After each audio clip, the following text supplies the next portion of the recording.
संबंध आहे? तुम्हाला इथल्या इथे दाखवतो साईड कुठली जाते म्हणून. शंका येते दाखल. दुसरं बटन दाबू नका, फक्त हे दाबा, पांढरे बटन.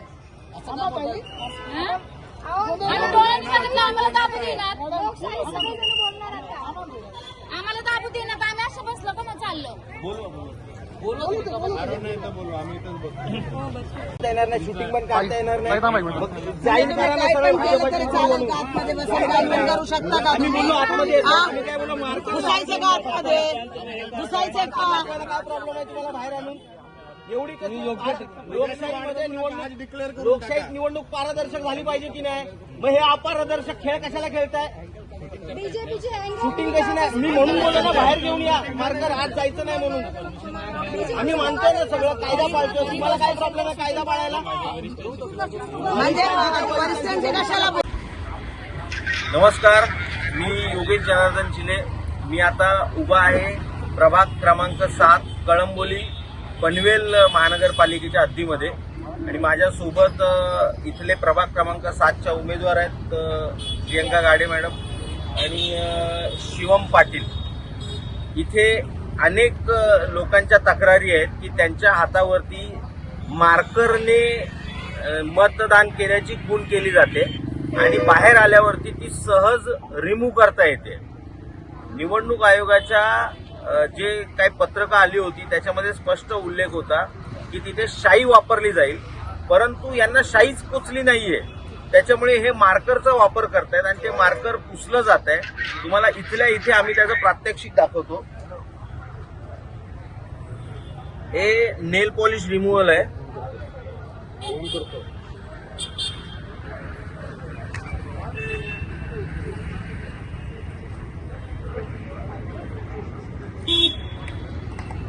हे बघू, सहजच गेलं. हे बघा, क्लीन आहे, एकदम क्लीन झालंय. काय राहिलं? मतदान करू शकते असं झालं. परत वोट करू. या आरामात पुन्हा जाऊन मतदान करू शकतात. तुम्ही विचार करा, बोगस मतदान करण्यासाठी स्वतः निवडणूक आयोग यांना किती मदत करते येते. आधीच बोगस मतदार नोंदवले, दुबार मतदार नोंदवले आणि आता त्यांच्या सोयीसाठी दोनदा मतदान त्यांनी करावं याच्यासाठी अशा पद्धतीने मार्करने मार्क केलं जातोय. आता तुम्हाला मी शाईने जे केलेलं आहे निकल गया. हे बघा, परत वोट करा. चला. तुम्ही शाईने करा. ही शाई होती, शाई ती पण निघाली. ही सुद्धा एवढी घाणेरडी आहे, ही निघून जाते.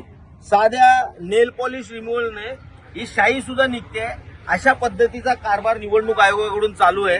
या उमेदवारांना जे आय कार्ड दिलेले आहेत त्याच्यावरती फोटो आहे, स्टॅम्प आहे, परंतु तुम्ही आता सुद्धा पनवेल महानगरपालिकेच्या हद्दीतली जी केंद्र आहेत, मतदान केंद्र आहेत, तिथे जा. तिथल्या अधिकाऱ्यांच्या, बऱ्याच अधिकाऱ्यांच्या आय कार्ड वरती फोटो नाहीये, स्टॅम्प पण नाहीये, नुसती पेनाने नावं लिहिलेली आहेत. हा असला कारभार निवडणूक आयोग करतोय. तिथे कोण बसला, आम्ही कसं ओळखायचं? भारतीय जनता पक्षाचे कार्यकर्ते बसवलेत का तिथे? आमचा तो आरोप आहे की तुम्ही भारतीय जनता पक्षाचे कार्यकर्ते तिथे बसवलेत, कारण त्यांना त्यांच्या आय कार्डवर ना फोटो आहे ना स्टॅम्प आहे, फक्त पेनाने लिहिलेलं आहे. अशा पद्धतीने मार्कर वापरले जात आहेत.